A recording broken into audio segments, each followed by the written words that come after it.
नाही आता त्यांना कोणत्या पाळाचे कोणत्या पाळण्यातले पाय बघायची सवय मला माहित नाही. मी प्रतिक्रिया त्यांची ऐकली. आता त्यांना ते म्हणण्यात आलं मला कशामुळे काय मला आग लागली वगैरे मिरची लागली असं मी त्यांचं ऐकलं. खरं तर काय दादा नेहमी या निवडणुकीनंतर त्यांनी असं सांगितलं की बाबा यावेळेस पुढच्या वेळेस मी कदाचित उभा राहणार नाही, मी राहणार नाही, आमच्या कुटुंबातून जयसिंग उभा राहील. ज्यावेळेस ते एका लग्नामध्ये तसं बोलतात की नाही नाही दादाला पक्के ते आता सोडणार नाहीत, याचा अर्थ माझ्या चुलत्यावर कुठेतरी ते आरोप करतात.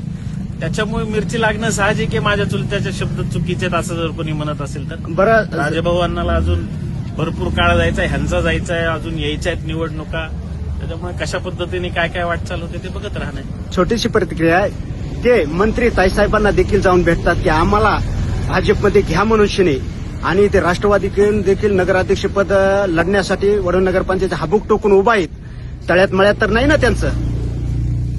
त्यांचा इतिहास लोकांनी जास्त बघितलेला आहे. मी एक 15 वर्षात आलेलो आहे. 40 वर्षाचा त्यांचा इतिहास लोकांना माहिती आहे. त्यामुळे लोकांकडून ती प्रतिक्रिया घ्यायला पाहिजे.